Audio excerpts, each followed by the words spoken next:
అదేనండి, ఇవాళ మా అమ్మ ఏదో కొత్త ఫ్రై చేసి చూపిస్తుందంట.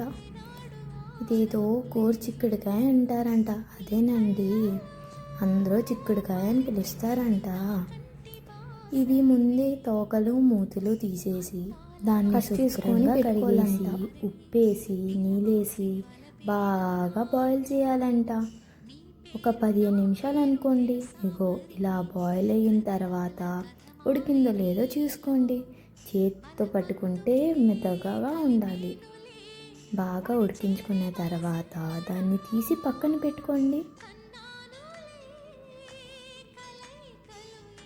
ఇప్పుడు ఒక మంచి ప్యాన్ తీసుకొని దాంట్లో కొన్ని చిక్కుడు అనుకోండి ఆయిల్ వేసుకొని, అదిగో ఆయిల్ కొంచెం వేడెక్కాలో దాంట్లో వెల్లుల్లిపాయ జీరా వేసుకొని ఎండుమిరపకాయలు కూడా వేసుకోండి. అలాగే ఉల్లిపాయలు కూడా వేసుకోండి. దాన్ని బాగా ఫ్రై చేసుకోండి. చూసుకోండి, మాడకూడదు, లేకపోతే కూర టేస్ట్ అంతా పోయిద్ది.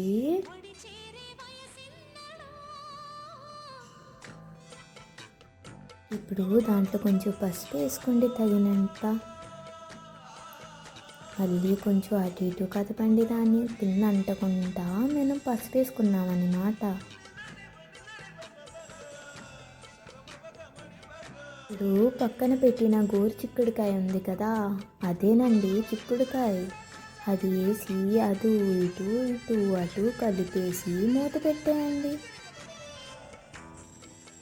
అదిగో నేను చెప్పడం మర్చిపోయినట్టు ఉప్పు మాత్రం మర్చిపోకండి. ఉప్పు మెయిన్ అమ్మా.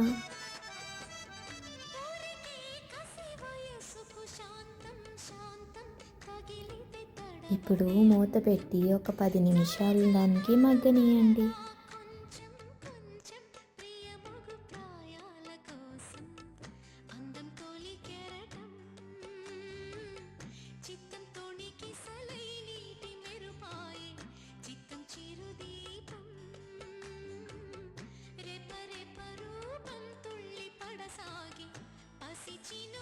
మీకు ఒక సీక్రెట్ ఇంగ్రీడియంట్ చెప్పాలా? ఇందులో బేసన్ వేసుకొని కలుపుకోండి. అదేనండి మన శనగపిండి. అది వేసుకొని కలుపుకుంటే అబ్బబ్బబ్బా, ఇంకా రుచికి అదుపే లేదు.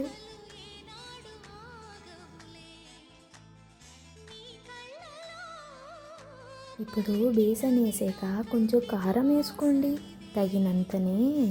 మీరు ఒకేళ్ళు ఎక్కువ తినాలనుకుంటే ఎక్కువ కారం వేసుకోండి. అలాగే కొంచెం ఉప్పు కూడా వేసుకోండి.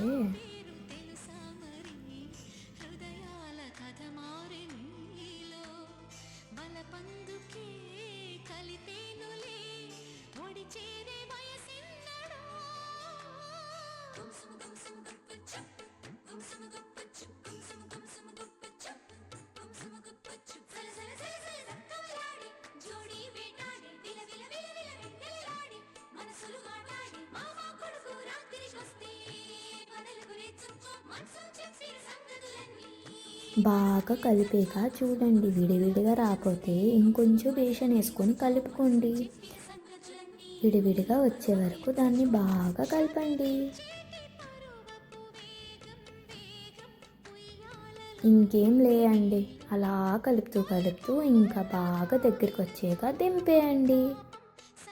మీకు నిజం చెప్పాలంటే ఇది నా ఫస్ట్ టైం అండి తినడం. కాకపోతే ఒక ముద్ద ఎక్కువే తిన్నా అండి, అంత బాగుంది. మరి ఇంకా మీ ఇష్టం.